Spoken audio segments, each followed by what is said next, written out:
2 वक्त का भोजन अच्छे से मिल जाता है और कुक्कू भी पढ़ने के लिए स्कूल जाने लगा है। भला और क्या चाहिए।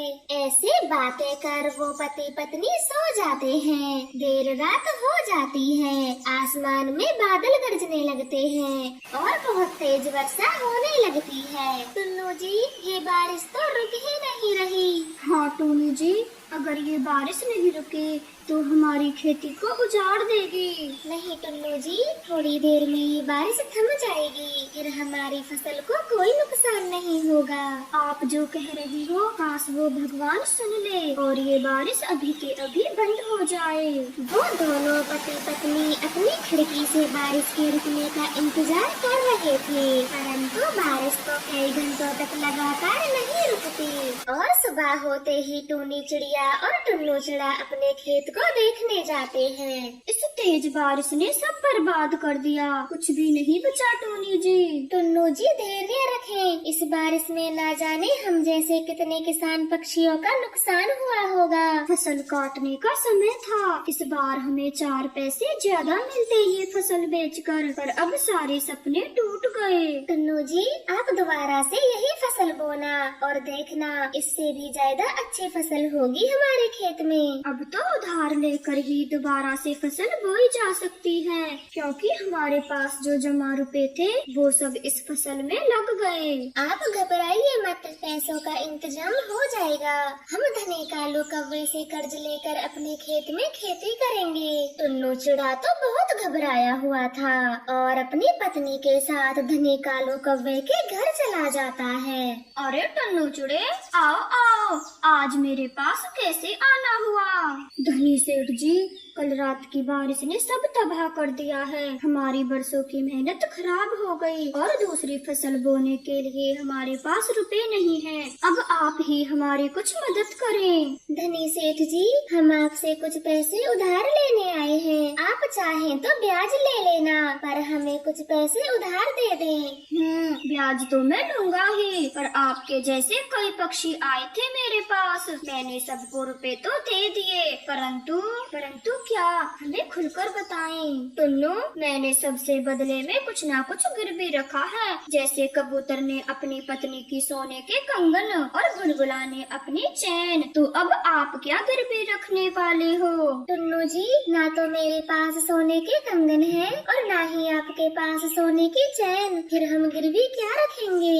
अरे क्या हुआ, यदि आपके पास कोई वस्तु नहीं है, आपके पास खेत तो है, वो ही गिरवी रख दो। ये आप क्या बोल रहे हो, वो मेरे पूर्वजों की अमानत है, मैं उसे गिरवी नहीं रख सकता। नहीं रख सकते हो तो चले जाओ यहाँ से, जब खेत में फसल ही नहीं होगी तो क्या पूर्वजों की मिट्टी खोद कर खाओगे। कालू कौवे की ऐसी बातें सुनकर टुन्नू चिड़ा तो वहाँ से जाने लगता है, लेकिन टूनी चिड़िया उसे समझाते हुए कहती है, टुन्नू जी ठंडे दिमाग से सोचिए, ऐसे में हमें कोई और पक्षी तो पैसे देने वाला है नहीं, और वैसे भी हम अपने खेत को बेच थोड़े ना रहे हैं, बस कुछ दिनों के लिए गिरवी ही तो रख रहे हैं, और जैसे ही पैसे आएंगे हम सबसे पहले अपने खेत को छुड़ाएंगे। नहीं टोनी जी, ये गलत होगा, मेरे पिताजी और दादाजी उस खेत को अपनी जान से भी ज्यादा प्यार करते थे, तो मैं ये सब कैसे कर सकता हूँ। अगर खेत में फसल ही नहीं होगी तो घर का गुजारा कैसे करेंगे, फिर हम सबके भूखे मरने के दिन आ जाएंगे, क्या आप वो सब देख पाओगे। काफी सोच विचार करने के बाद टुन्नू चिड़ा खेत को धनी कालू के पास गिरवी रख देता है और पैसे लेकर दोबारा से अपने खेत में बीज बो देता है और पूरा मन लगाकर अपने खेत में मेहनत करता है। टोनी जी, बस कुछ दिन और बाकी हैं, फिर ये फसल बेचकर हम धनी कालू से लिए हुए पैसे लौटा देंगे। देखा आपने, अभी तो बस 4 महीने ही बीते थे और इतनी जल्दी धनी कौवे को पैसे लौटाने का समय आ गया। मम्मा, क्या सारे पैसे कालू अंकल के पास चले जाएंगे, हमारे पास कुछ भी नहीं बचेगा। नहीं कुक्कू बेटे, हमारे पास भी पैसे बच जाएंगे। आप बताओ, आपको क्या चाहिए। नया बैग और जूते चाहिए मुझे। बस मेरे कुकू, थोड़े से समय की बात है, फिर मैं आपको सब दिला दूंगी। इस तरह से टोनी चिड़िया की सारी चिंता दूर होने वाली थी, क्योंकि उनकी महंगी फसल को बेचने का समय आ गया था। परंतु एक दिन धनी कालू कौवा वहाँ से गुजरता है। अरे बाप रे, ऐसी धान की फसल तो मैंने किसी के खेत में नहीं देखी जैसी इस खेत में हुई है। वाकई में ये तो सोने का खेत है, काश ये खेत मेरा होता। मालिक जी, ये तो वही टुन्नू चिड़िया का खेत है जो आपके पास गिरवी रखा है। अगर आपको इतना ही पसंद है तो ये खेत हथिया लें और सारी फसल जलाकर राख कर दें।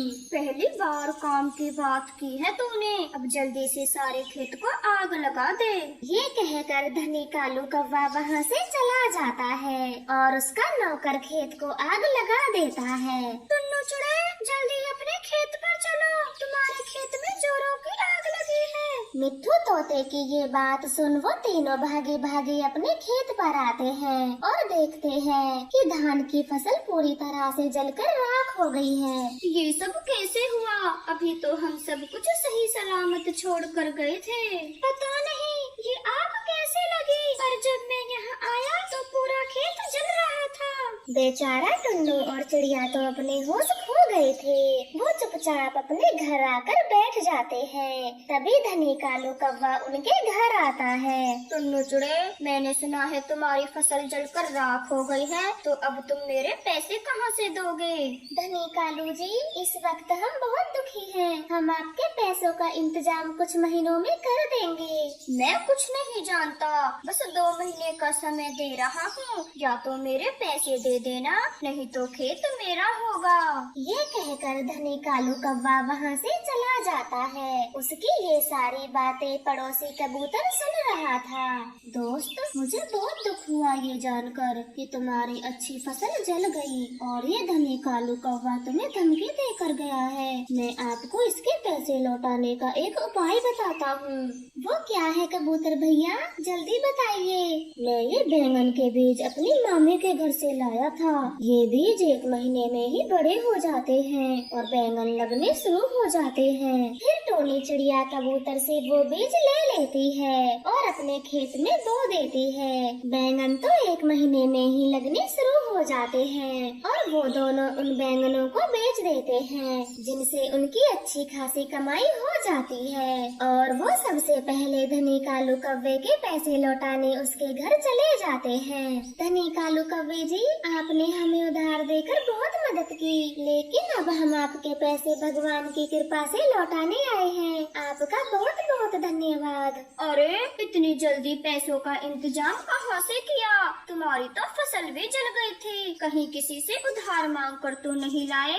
नहीं सेठ जी, ये तो हमारी बैंगन की खेती का कमाल है, जो कि बहुत अच्छी हुई थी और हम फसल बेचते ही सबसे पहले आपके पैसे लौटाने आ गए। फिर वो दोनों पति पत्नी अपने खेत के कागजात लेकर खुशी खुशी वहाँ से चले जाते हैं और कालू कौवा तो हैरानी से मुँह देखता रह जाता है।